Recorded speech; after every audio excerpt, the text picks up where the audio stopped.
nos decía que los vectores, en la definición que pusimos ayer, que el vector tenía las características de tener una magnitud, presenta una dirección y un sentido. Quedamos pues que el vector es la representación gráfica de una fuerza. Tenemos sobre una superficie un objeto que presenta su respectiva masa. ¿Vale? Este objeto, como comentamos ayer, puede ser una piedra, puede ser una caja, puede ser lo que sea, pero que sea un objeto que tengamos que aplicarle una fuerza para que se pueda mover. Entonces, si yo aplico una fuerza de este tipo, fuerza, pues el objeto se va a mover hacia donde apunta la flecha, ¿no? Hacia allá. Es una fuerza que está jalando a este objeto, a esta cajita, a esta piedra, lo que sea. Y si aplico una fuerza hacia arriba, bueno, pues voy a tender a levantar el objeto, ¿no? En donde pues ahí ya tenemos una fuerza que se opone, que es la fuerza de gravedad, pero eso lo vamos a ver un poco más adelante. Pero, ¿qué pasará entonces si aplico las dos fuerzas al mismo tiempo? Bueno, pues si se aplican las dos fuerzas al mismo tiempo, entonces voy a poder identificar una fuerza resultante, ¿sí? Es decir, supongamos, muchachos, que aquí tenemos una piedra y la piedra la van a mover dos personas. Una persona le amarra una cuerda y la está jalando hacia la derecha como marca esta flecha, y otra persona le amarra una cuerda y la está jalando hacia arriba. Y es como si estuvieran jugando una serie de venciditas, ¿no? A ver cuál de las dos fuerzas gana.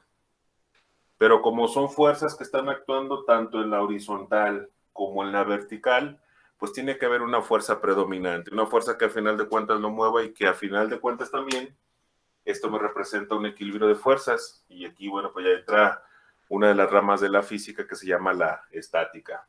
¿Qué va a pasar aquí, muchachos? Bueno, pues esto lo vamos a pasar a un diagrama de cuerpo libre. El diagrama del cuerpo libre describe todas las fuerzas que actúan sobre un cuerpo. Esta es la función del diagrama de cuerpo libre. Y entonces el diagrama de cuerpo libre es un plano vectorial, y un plano vectorial es un plano correspondiente al plano cartesiano, ¿no? Y yo recuerdo que el plano cartesiano es un espacio donde ubicamos todas las coordenadas de un punto para poderlos ubicar según su par ordenado, ¿sale? Este diagrama de cuerpo libre hace referencia a un cuadrante del plano cartesiano. Por ejemplo, tenemos un eje de la Y y un eje de la X. Aquí, en el eje de la X, tenemos una fuerza. Y como está sobre el eje de la X, le vamos a llamar fuerza X.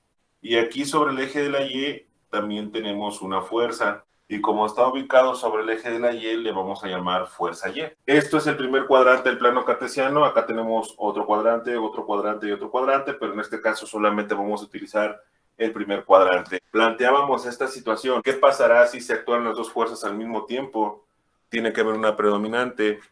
Y esa predominante es la que va a provocar, a final de cuentas, el movimiento de este objeto por medio de un equilibrio de las dos fuerzas que se están aplicando. Entonces, en el diagrama de cuerpo libre, una forma muy simple que es el método del paralelogramo, donde, así como tal, vamos a trazar líneas paralelas.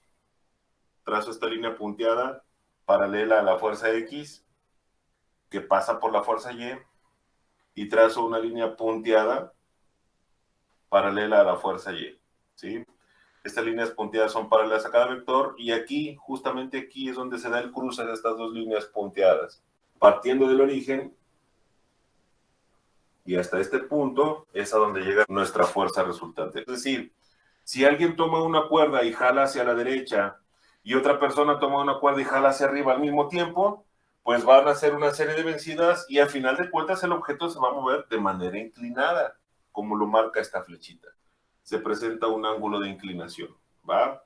Tenemos que FR me va a indicar la fuerza resultante, y tenemos que este símbolo, que no es un 2, tampoco es un pescadito, es un alfa, y nos indica el ángulo formado. El primer concepto nos habla de la magnitud. Ya ubicamos en el tipo de conversiones que la magnitud pues es lo que surge del resultado de la medición. Entonces, cuando hablamos de la magnitud en estos vectores o en los vectores en general, la magnitud me indica el valor de la flecha. La magnitud indica el valor de la fuerza que le corresponde al vector. Ese es el factor de la magnitud.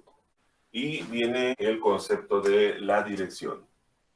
Esta flecha nos indica que se dirige hacia la derecha, esta flecha nos indica que se dirige hacia arriba. Entonces, indica hacia dónde se dirige la fuerza aplicada que representa al vector. Y por último, el sentido. Veíamos que aquí tenemos una inclinación y el sentido puede ser en el sentido de las manecillas del reloj, por ejemplo, en cuanto a su movimiento, pero el sentido nos indica qué tan inclinado está, ¿no? Dado que, por ejemplo, también las manecillas del reloj presentan una inclinación, a veces los lenguajes de ubicación es en función de la marca horario, ¿no? Entonces, el sentido corresponde al ángulo de inclinación de la fuerza que representa al vector. Esta es la parte teórica y vamos a identificar la parte de las fórmulas. Las fórmulas que nosotros vamos a identificar tenemos que considerar lo siguiente. Número 1, según el Sistema Internacional de Unidades, la fuerza se mide en newton y para la medición del ángulo será en grados, se representa con este círculo. Considerar la equivalencia de que un newton tiene una equivalencia, un newton es 1 kilogramo por metro sobre segundo cuadrado. Este esquema nos hace referencia a un triángulo rectángulo. Por ejemplo, un triángulo rectángulo es aquel que tiene un ángulo recto que es de 90 grados. Y entonces aquí tenemos la altura de ese triángulo rectángulo y aquí tenemos la base de este triángulo rectángulo y aquí tenemos una inclinación. Y entonces, para los triángulos rectángulos, para darle solución a un triángulo rectángulo, yo recuerdo que se utilizaba el principio básico del teorema de Pitágoras, ¿sí? Entonces, en relación al teorema de Pitágoras, me hace referencia a una hipotenusa y a catetos, o con las letras también. Pitágoras decía que el valor de C, que es la diagonal mayor, es igual a la raíz cuadrada de A cuadrada más B cuadrada. Pero aquí lo vamos a trasladar a la parte de las fuerzas, porque, insisto, esto es un triángulo rectángulo, pero tenemos coordenada en X y coordenada en Y, o un cateto adyacente y un cateto opuesto. La fuerza resultante, que es la inclinación, que es la diagonal, que es la hipotenusa en un triángulo, es igual a la raíz cuadrada de la fuerza X elevada al cuadrado más la fuerza Y elevada al cuadrado. Entonces, prácticamente es lo mismo que Pitágoras, nada más que acá estamos utilizando nomenclatura de fuerzas y acá nomenclatura de lados. Entonces, si yo quiero encontrar la fuerza resultante, la fuerza que al final de cuentas va a mover este objeto de forma inclinada, utilizamos esta fórmula, hace referencia a la inclinación, pero también hay un ángulo característico aquí, que es el ángulo de inclinación que toma, ¿no? Si hay una fuerza inclinada, pues tiene que haber una apertura en grados. Para el ángulo formado, nos dice que el ángulo que se forma es igual a la tangente a la menos 1, donde esa tangente a la menos 1 es conocida como la arcotangente de la división de la fuerza Y entre la fuerza X. Bueno, pues por ahí vamos a encontrarnos otras fórmulas de ángulos, ¿no? Que esta es la base para encontrar la fuerza resultante y el ángulo formado, pero también podemos encontrarnos que el ángulo que se forma es igual al seno a la menos 1 o arcoseno de la división de la fuerza Y entre la fuerza resultante. O también el ángulo es igual al coseno a la menos 1 o arco coseno de la división de la fuerza X entre la fuerza resultante. Entonces, identificar estas funciones trigonométricas que de alguna manera las vamos a ir aplicando, pues, en el desarrollo de problemas. Y bueno, pues para hacer este tipo de operaciones necesitamos la calculadora científica porque tiene estas funciones trigonométricas justamente. Y bueno, tenemos aquí un problema donde tenemos un sistema de fuerzas. Planteamos lo mismo que en el ejemplo anterior, dos fuerzas que están actuando al mismo tiempo, pero va a predominar una más que otra. Una fuerza es de 15.7 y la otra es de 13.4, ¿no? Realmente son casi parecidas, ¿no? Realmente es muy poquita la diferencia. Entonces, en función de estas fuerzas, vamos a calcular como inciso A la fuerza resultante, que es la fuerza que a final de cuentas lo va a mover. Y si lo va a mover de forma inclinada, ¿qué ángulo se forma? El plano cartesiano es una cruz, donde este es el eje de la X, eje de la Y, eje de la menos X y menos Y.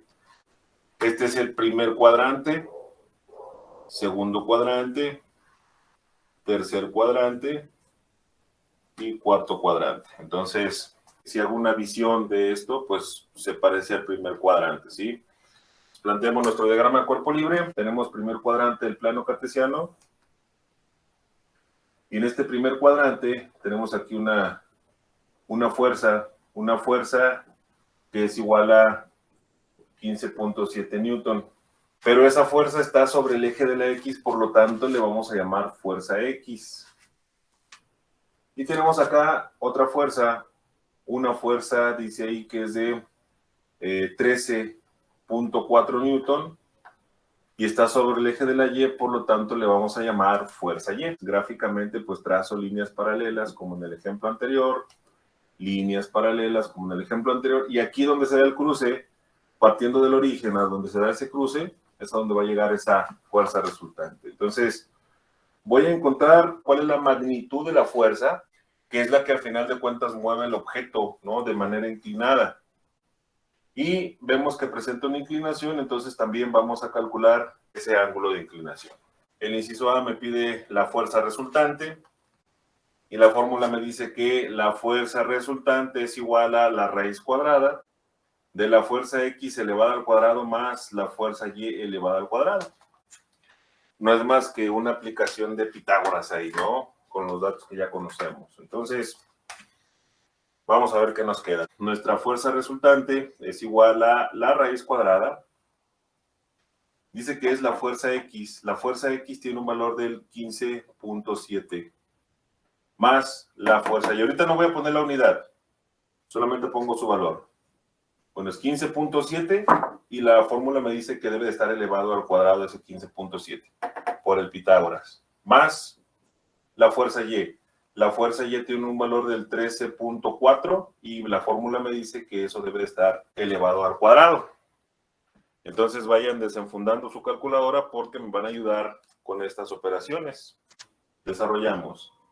La fuerza resultante es igual a, si elevo al cuadrado el 15.7, ¿qué me queda, muchachos?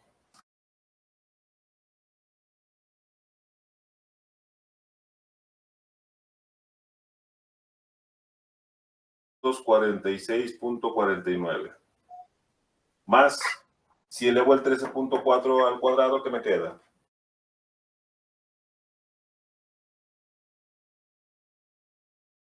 9.56. ¿Me ayudan con esa suma, por favor?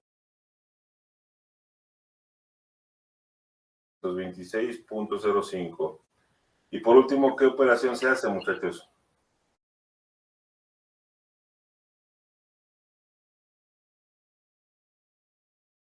.64. Vamos a dejarlo ahí con dos decimales, ¿no? 20.64. Y como la fuerza se mide en el orden de los newton, bueno, pues aquí es 20.64 newton. Y ese es el valor de la fuerza resultante que lo va a mover. La fuerza que lo mueve es la fuerza inclinada y esa fuerza es del 20.64 newton. Es decir, este objeto se va a mover bajo la acción de esa fuerza aplicada. Para el inciso B y el ángulo formado, vamos a encontrar este ángulo que se forma, ¿no? Tomando como referencia los catetos. Y la fórmula me dice que el ángulo formado es igual a la tangente a la menos 1 o arco tangente de la división de la fuerza Y entre la fuerza X. Nuestro ángulo es igual a la tangente a la menos 1. La fuerza Y es 13.4 entre la fuerza X, que es 15.7. Entonces, el ángulo es igual a la tangente a la menos 1 o arco tangente. Y esto me representa una división. ¿Me pueden apoyar con el resultado de esa división, por favor? 13.4 entre 15.7. me queda 0.85. Ahora, utilizar la calculadora científica, muchachos. Función específica, fíjense bien. Tenemos el display de la calculadora y debe de tener en un cuadro bien pequeñito, ya sea arriba o abajo, la letra D o la palabra DEG, que es la función en que debe de estar nuestra calculadora científica. Seguido de eso, hay que ubicar la tecla tangente, ¿vale? Tecla tangente. En la tecla tangente, en la parte de arriba, viene pintado como segunda función la palabra tan a la -1. Si está pintado en la parte de arriba, tienen que activar la segunda función. ¿Cómo se activa la segunda función? Normalmente viene como Shift, activar la segunda función, u otras traen la función inversa, u otros traen como segunda función así tal cual. Pues vamos a apachurrar ahí la tecla Shift, que está en la parte de arriba, es la segunda función, más la tecla tangente. Y entonces ahí les va a dar como resultado el tan -1. En el display les va a aparecer tan -1.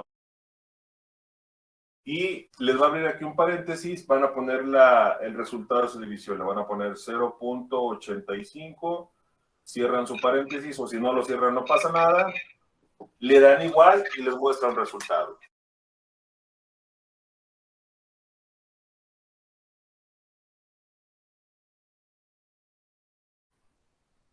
.36, gracias.